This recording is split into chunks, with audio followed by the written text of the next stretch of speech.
Tractor Mac Worth the Wait. Written and illustrated by Billy Steers. Farmer Bill was looking over the garden at Stony Meadow Farm. The watermelons are coming along great this year. We may have one good enough to enter in the fruit and vegetable show. With time, these will become big, sweet melons, thought Tractor Mac. They take so long to grow, said Pete the pig to his brother Paul. The next day, the two pigs checked for signs of growth. Maybe we could make them get bigger faster, said Paul. Great idea, said Pete. I saw Tractor Mac use his cultivator like this. He rooted around the young plants. I'll give the dirt a drink, said Paul. We can prune the vines and fertilize the soil like Farmer Bill does, said Pete. I didn't know farming was so easy, squealed Paul. We can sort the melons by size, said Paul. Good thinking, said Pete. We should stack the melons so they'll be easy to harvest when they're ready, said Pete. Pete and Paul, watermelon experts, cheered Paul. When Farmer Bill finally saw what was left of his melons, he was not very happy. It looks like a hurricane came through here, thought Tractor Mac. Silly pigs, said Farmer Bill with a sigh.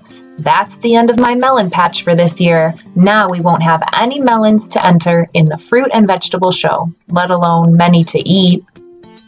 We just wanted the watermelons to grow faster, grunted Pete. I guess we're not very good farmers, groaned Paul.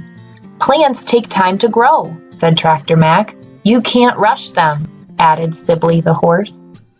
Cheer up, boys, clucked Carla the chicken. I found something you should see over here. It's a baby melon, gasped Pete. How could we have missed that right here in our own pen? Asked Paul. It must have grown from seeds in the melons given to you in your feed trough, said Tractor Mac.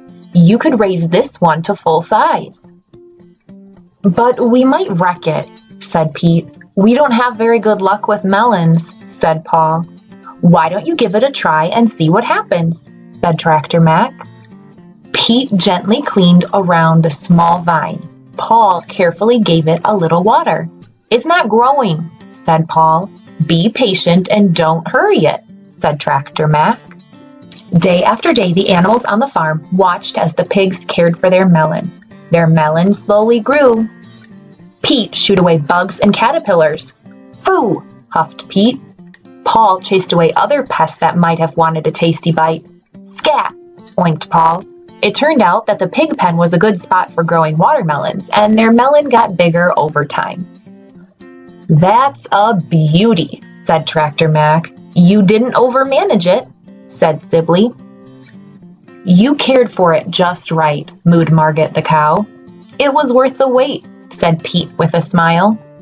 The next morning, Pete and Paul awoke to check on their melon. It's gone, wailed Pete. Someone stole our watermelon. Who could do this? Sobbed Paul. We were so careful and patient. It'll be okay, said Tractor Mac as he wheeled over to the sty. We'll find out in due time what happened. A day later, Farmer Bill brought home a surprise. I found this watermelon in your pen and had to enter it in the fruit and vegetable show, he said. It won People's Choice. We'll save the seeds and grow more winning melons next year, with the help of my special pig farmers, of course. The few watermelons that had survived the patch disaster and ripened were shared with all the animals on the farm. Maybe we could try beans and squash next, said Paul. Or pumpkins and tomatoes, said Pete. Just be patient, said Tractor Mac with a wink. Next year we'll be here soon enough.